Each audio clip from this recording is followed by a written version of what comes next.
I want to take a minute and talk about how Mike Park and ska music began a significant change in my life. So let me set the background of this story, and I may have even told part of this story on this channel before, but it's a very important story to my life. But so the background is it's the late '90s. I'm going to a suburban high school in the Dallas-Fort Worth area. Actually, my school district that I'm attending is relatively diverse for a suburban, for being a suburban school district. I have friends that are Hispanic, African American, Asian, but the school district is still predominantly white. And I am completely unaware that racism is a thing that still exists because, for the most part, well, I mean, just in general, I have experienced none of it. I have seen none of it. It's not in the news very often. And so when we talk about racism, we talk about it in the context of the civil rights movement. We talk about it in the context of slavery. We talk about it in the context of like the founding of the country and like just earlier things, racism against Chinese immigrants, racism against Irish immigrants, those Native Americans, those kinds of things. But they're all in the context of history. There's no racism that is in my world that is present. And I become aware of a ska tour that is traveling through. One of my favorite bands is on this ska tour, and they're called Five Iron Frenzy. There are a bunch of ska bands that I don't know as well because I primarily, at the time, listened to Christian ska music, but they sound like great bands. And the tour is called Ska Against Racism, and I think it's a great idea, but I'm also like, it seems weird that we're doing Ska Against Racism because what racism, right?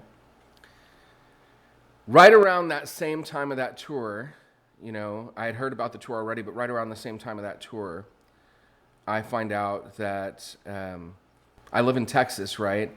And there is a black man named James Byrd Jr.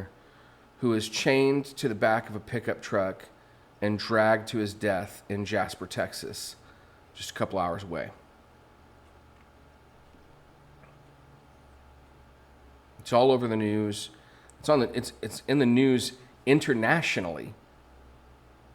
And I am awakened to the fact that maybe ska is not a thing of the past.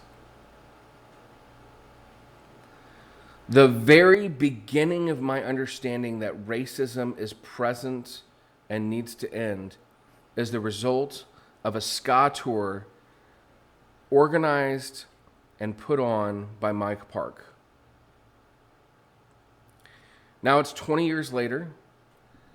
I think as a country and as an individual, I'm more aware of racism than I ever have been.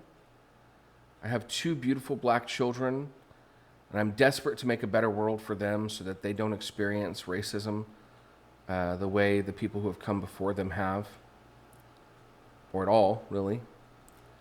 We're seeing a huge uptick in anti-Asian and Pacific Islander racism.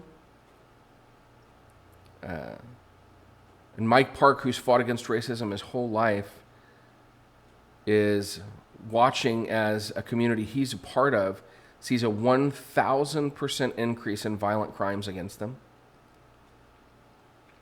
And that kind of stuff can be so overwhelming. This is some of the stuff I was alluding to on my video on Tuesday. It can be so overwhelming to see all the racism, all the violence, all the hate in the world around us. And exhausting to continue to fight against it.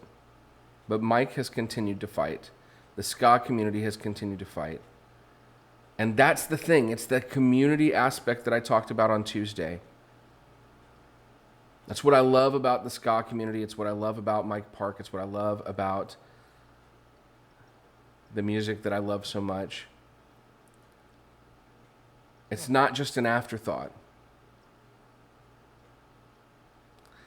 Ska Punk Daily, which is a page, an account that I follow on a lot of social media.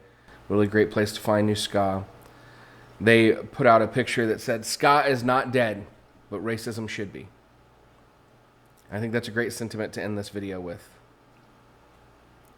I really hope that you guys can connect with the ska community the way that I have.